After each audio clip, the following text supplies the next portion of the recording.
The party's over. Nah. Y'all ain't ready for my amazing singing voice. I considered becoming a world famous singer, but decided to get into real estate instead. But do you think the party is over when it comes to getting a great deal on rental real estate? We're now nearing the third week of 2020, and it could certainly be argued that sometime between 2010 to 2015 or so was the best time ever to buy rental real estate.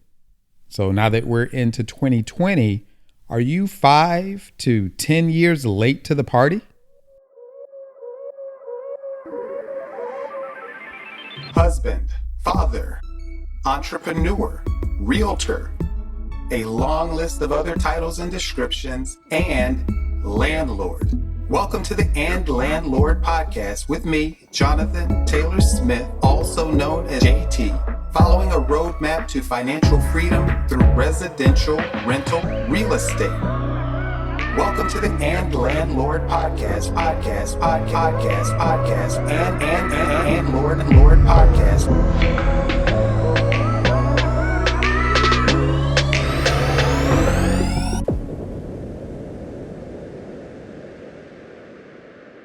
Welcome to episode number 42.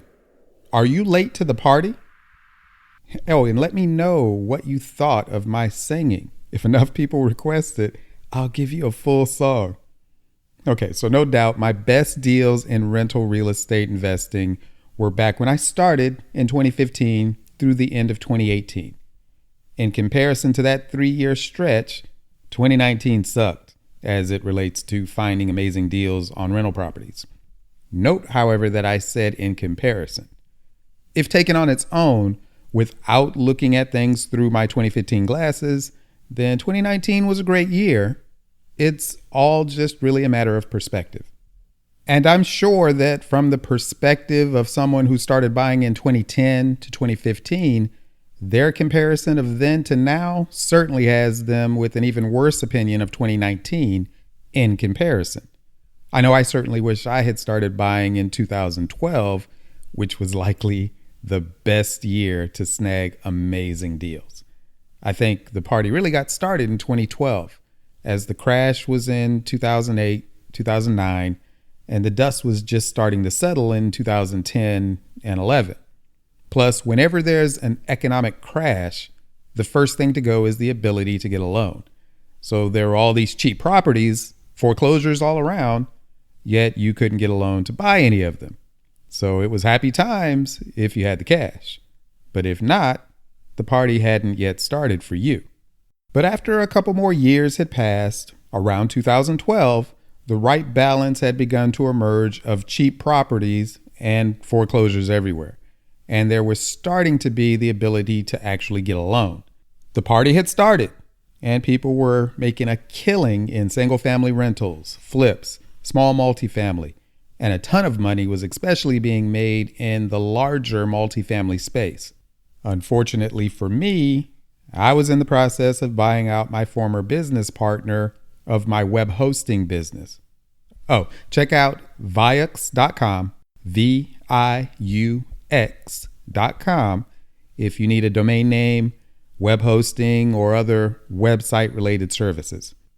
So I now own 100% of Viux since 2014, but it took 3 years of payments to get there again. And during those years, I don't even think rental real estate investing registered on my radar as anything I could do. Despite properties being at an all-time low, I didn't even see them at the time, as you often can't see what you're not looking for. Case in point. Did you buy stock in Apple, Google, Facebook, Netflix, Amazon, or even Microsoft back in the day?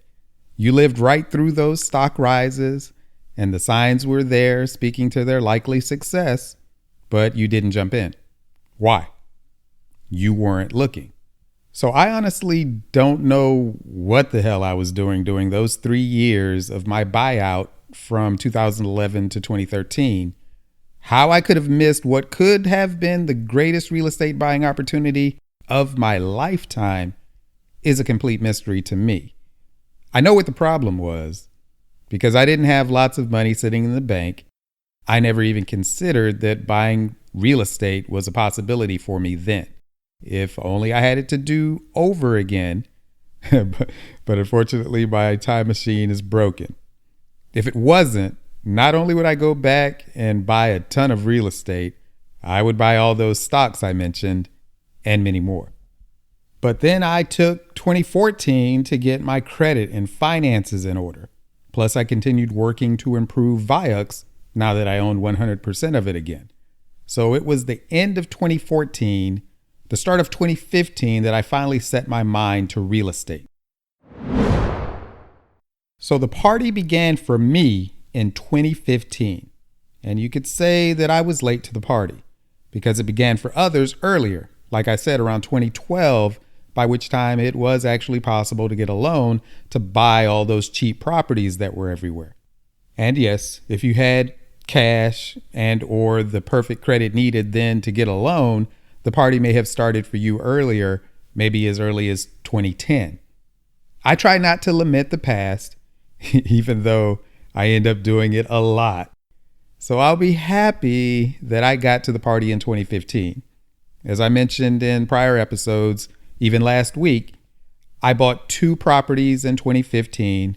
I bought 2 more in 2016, and then added 4 more units in 2017, ending 2017 with 8 rental units. Then I added 7 more units in 2018, ending that year with 15, but my goal was 16, so I missed it by 1 unit.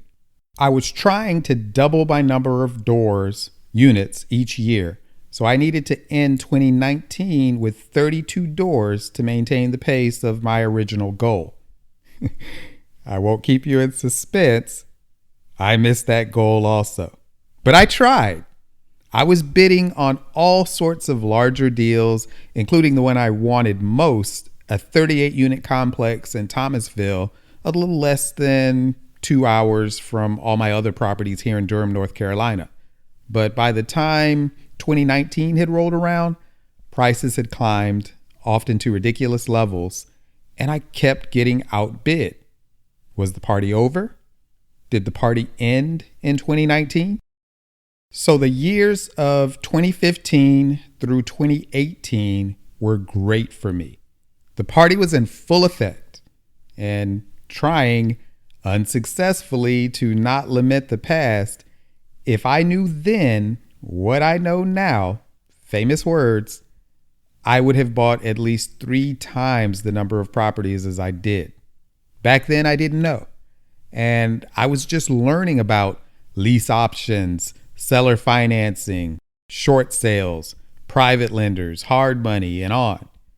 But is the party now over, even with this knowledge and additional funding resources? Did these things stop working in 2019? Are they now dead here in 2020? The short answer to those questions is no. Now, there is a longer answer that begins with, it depends. Because while the party may not be over, even here in 2020, we've certainly passed the point where you can damn near throw a rock and hit a property that can be bought and rehabbed for less than 70% of its ARV after repair or rehab value. So while the party isn't over, what is over is amateur hour. So that longer answer to the question of, is the party over, is it depends on if you're willing to get the education, do the work, and put in place the people and systems as needed to find and take down the deals that are still out there. Because there are deals still out there, but you're no longer likely to find them by throwing rocks as you could a few years ago. It will now take more than just the MLS to find deals. Even direct mail alone is no longer sufficient, and people have long since figured out that someone without enough money to do legitimate marketing, so they're breaking the law by placing some form of "we buy houses" signs everywhere, likely doesn't have any cash to buy your house fast for cash, despite what the cheap illegal sign says. You think people are climbing over each other to call a number on a sign of someone who has already shown a propensity to cut corners and even break laws when it comes to what may be the most important financial transaction of their life? I'd say no. So the party is not over, but thankfully, the amateurs are being pushed out of the business. And I say good riddance, because it doesn't take much to become a professional. So why should I shed a tear for someone who's not willing to put in the work to learn the business from the ground up, as I did, as you are doing? So I commend you for listening to this and other shows like it. I commend you for reading the books like those I've posted at andlandlord.com/books. And if you're going to read or listen to these books anyway, please help offset the cost of producing this show by getting them from this page on our website, as we get a little affiliate kickback from Amazon. Your success with rental real estate investing in 2020 and beyond, keeping the party going, will center on your work to educate yourself to the business and how to find the deals that are still out there, and learning how to recognize a deal when you see one. That recognition will come from walking as many properties as you can and estimating the rehab required on each one. Then running the numbers on all such properties to see if you've really got a deal or not, or if there's any possibility to make a deal where one might not otherwise be readily apparent. For example, could you add square footage out or even pop the top and go up? Can you create additional bedrooms within the existing square footage? Can you go with a short-term rental model or extended stay for additional income? Is there a student rental play, or maybe residential assisted living? Knocking down the existing property and build new, maybe even multifamily. I could go on naming many different methods of making a profitable deal where there might not otherwise have been one, but you're certainly not going to be able to do that if you've not educated yourself as to the process and options.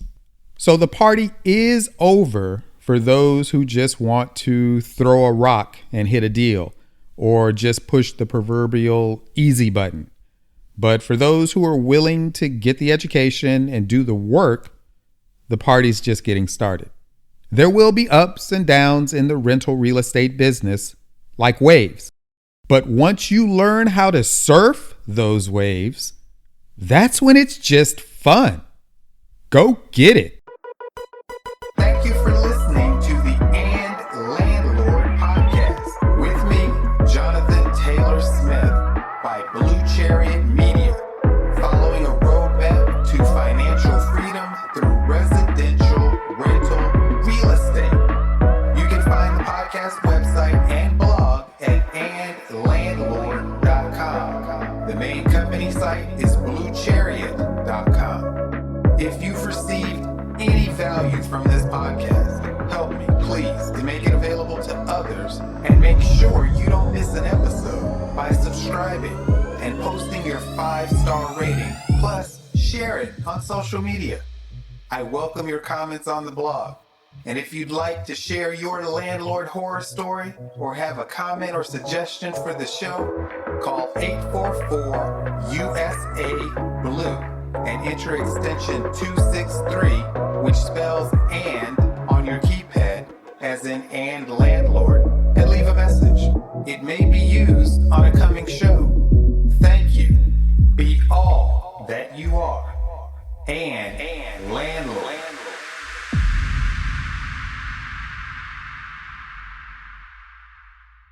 Nothing on the preceding show should be considered specific, personal, or professional advice. Please consult an appropriate tax, legal, real estate, financial, or business professional for personalized advice. The comments and opinions of any guest are their own. Information is not guaranteed. Any investment may have potential for both profit and loss. The host is speaking solely on behalf of Blue Chariot Media, a division of Blue Chariot, LLC.